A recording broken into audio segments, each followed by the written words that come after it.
Welcome to your authentic path to powerful leadership with Marsha Clark. Join us on this journey where we're uncovering what it takes to be a powerful woman leader. Well, Marsha, I think this is going to be the best podcast episode ever.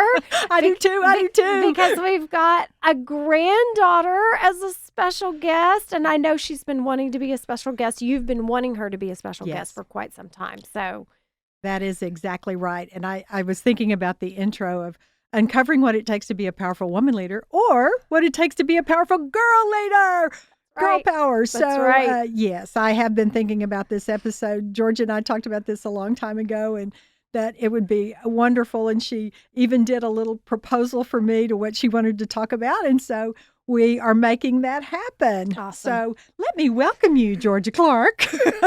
And my description of Georgia, in addition to being, my wonderful, wonderful, wonderful granddaughter, is that she's a scholar, she's an athlete, she's a voracious reader, and she's a leader. And so welcome to the podcast, Georgia, and thank you for being our guest today. Thank you, Mimi, and I'm really excited to be here. Mimi, I know. Yeah, so that's and now everybody knows that part of me as well. So, Georgia, we have been talking about this for a while. So, how does it feel to finally be in the room? Like I said, I'm really excited to be here, and it's really cool. I love the cool. We were at Kids Zany, and they had a place where kids could go in and pretend or, make a podcast. And the line was so long. And so I told her, I said, well, we weren't able to do that, but here we are doing the real thing doing today. An official one that has thousands and thousands of listeners. Uh-huh. So, yeah. So, Georgia, you know that our podcast and our listeners know that it's about leadership. So my first question for you is, when you hear the word leader, what does that mean to you? And what do you think leaders do? Well, I think that leaders play an important role in the world because they help the followers know what to do, and it's a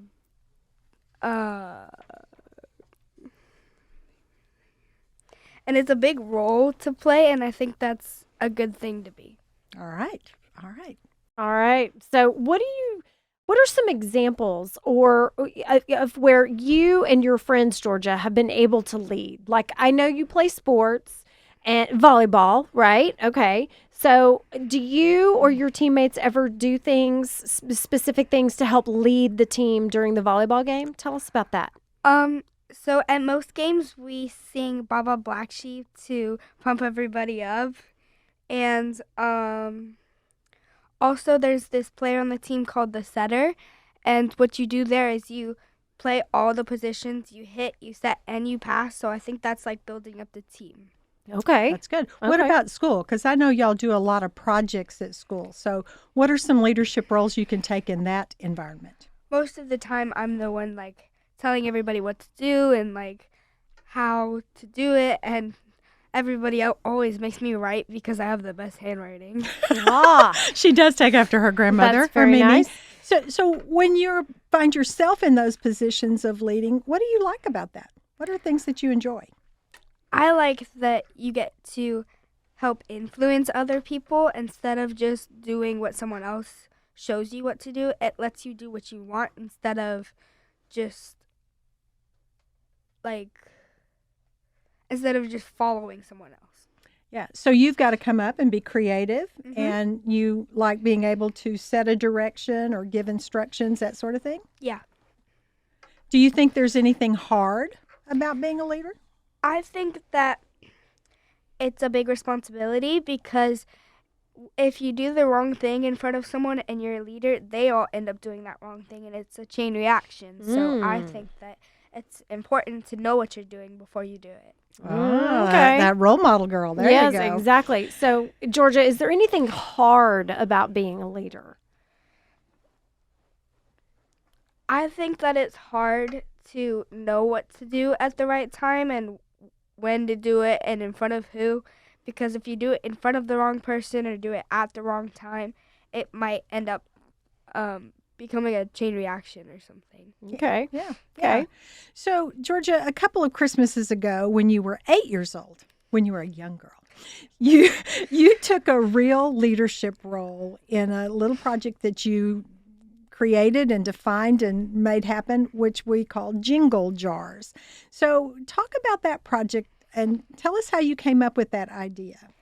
So it was almost Christmas time, and I was thinking about all the presents I'm going to get. And I was thinking about how some kids wouldn't be able to have presents. So I had a smart water bottle in my room and a lot of Legos. So I just filled the bottle with the Legos, and there was the idea of jingle jars. Well, there you go. And so, that sounds very simple, but there was a lot that went into that. So what did you learn from that experience? I learned that to make something happen, you have to put a lot into it, and also that I should be open-minded about other people because they might not have as much as I have. Well, and I want to prompt you a little bit because you went from smart water bottles to having to find a different kind of bottle. You had to put a budget together. You made videos to get people to contribute to it. So there was a lot to that. So do you remember some of those things? Yeah, I remember that I made a video to help raise money. I made a video to help to thank people for giving me money, and I actually raised like $1,000 and something dollars. Which was pretty amazing.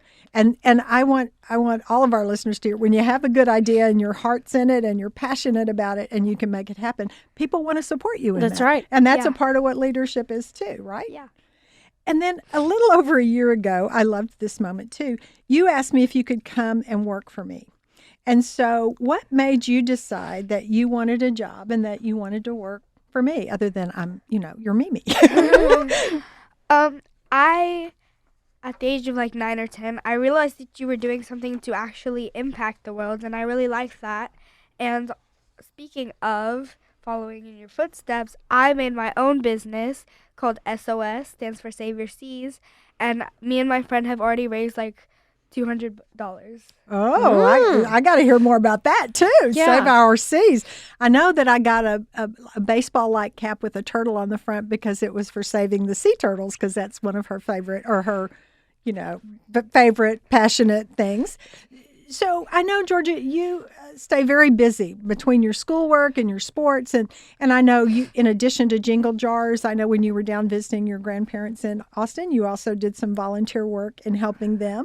So, one of your other favorite activities, though, I know, is reading. So when you think about some of your favorite books that you've read, what are they? And why did you like those? Some of my favorite books are Jane Goodall, Harriet Tubman, Grace for President, Blended, Dear Girl, the Harry Potter series, and now the Hunger Games. And whatever else, Yeah. right? And I just want to say, I'm have given Georgia some of my old Nancy Drew books, and we've read some of those together too. Those are the best. So old school in that regard as well. So many of the books that you've named, they have strong women characters or strong girl characters in them. So what is it about those books and those characters that you like so much? I like that they accomplish something in the books, and it makes me feel more confident that I could accomplish something. Right. And I mean, that's why we all read books, right? I mean, when we're motivated, when we're inspired. We just recorded another podcast just before you came, Georgia, and it was about a woman's book. And Wendy and I both said at various times it gave us sort of a chill factor, goosebumps, because the story was so real, and it was like our story. So I know that you spoke about Jane Goodall and Harriet Tubman, and those are books about real women. And so when you think about that, what were your favorite parts of their stories? Well, for Jane Goodall, I like that she took something that she liked as a kid, that she felt compassionate about, and turned it into her career. And for Harriet Tubman, I liked that she helped family, friends, and even strangers escape slavery just out of the kindness out of her heart. Yeah, I love servant leadership. Yes. Yeah. Yeah. Yeah. So I heard, Georgia, that you've read every one of the Harry Potter books on your own. So how old were you when you started, and which one did you read first? Did you go in order? I went in order, and I was 7 years old when I started. Oh my goodness. Just little known factoid about myself and my husband Scott. We watch the Harry Potter series. We watch all of the movies between Thanksgiving and Christmas Day every single year.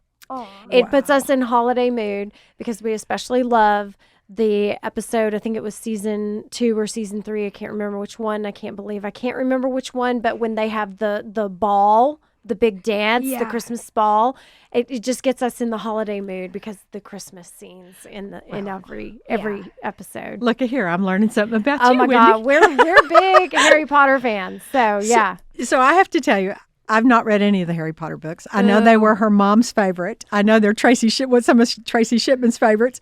But these are really long books, and I think about you reading these at 7. So, were you ever overwhelmed or intimidated by how big the books were? And Not even, and I've read 870 pages in one of the books. Yep. I don't get worried because I have my whole life to read them. There you go. So I know your mom loves the Harry Potter books. What about them interested you? Well, one, I just like the magic and the fantasy theme of it, and also I like that all of the characters were strong leaders. Yeah. So I know when Harry and Ron and Hermione, that when they first went to Hogwarts, they were about 11 years old, which is only slightly older than you are. And they managed to do some pretty amazing things even in those first years. So when you were reading about that, how did it make you feel about such important characters for Gryffindor? I know. I do know some of the words in That's their house. just because we're talked. So Yeah. for Gryffindor. I think that it made me feel good about them, and also I liked that Harry had his bravery, Ron had his silliness, and Hermione had her smarts, so they all fit together perfectly. Yeah. Oh, see, Yeah. I like this. Hermione had her smarts. I just know another, Yes. young woman who has some smarts as well. Y'all don't have to guess very far on that. Yep. So, were there other people, or who else in the books turned out to be leaders as you continued reading through them?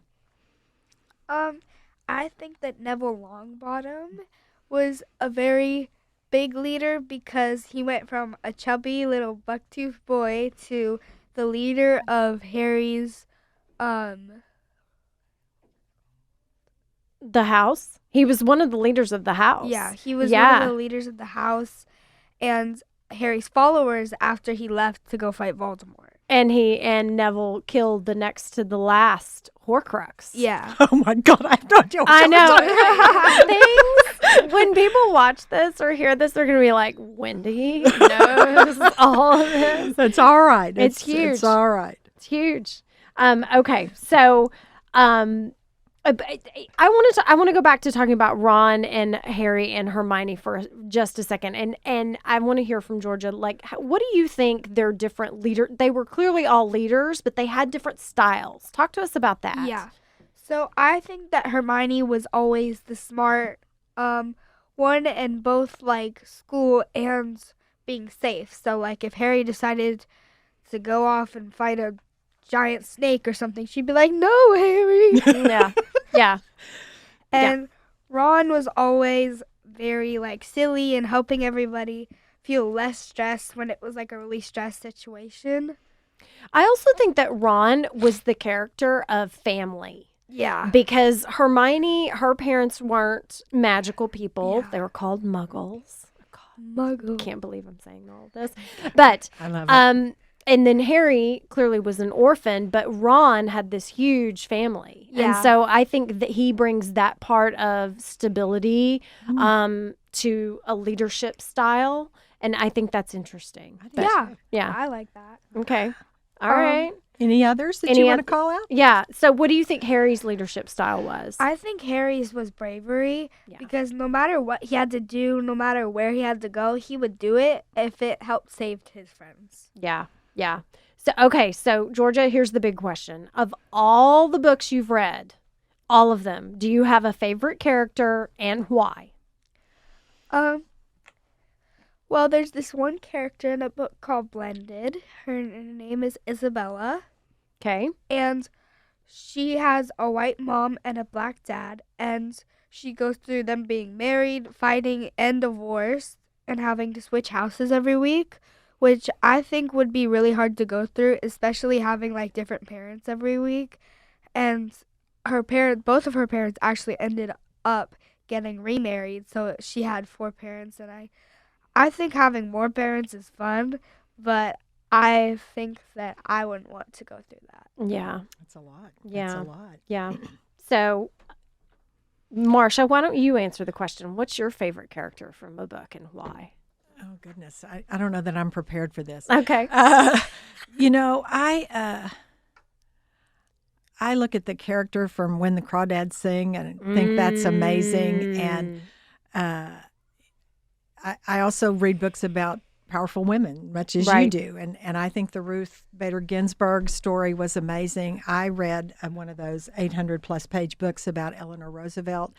So I don't have a favorite in all of that, but the theme that runs through all of mine is strength, dealing with adversity, so that I'm going to make this happen. I'm going to persevere. I'm going to be tenacious, and that this idea of service. So being brave in service to others, being smart about protecting and serving others. So I think the books may be different that Georgia and I are reading, but the themes are very similar.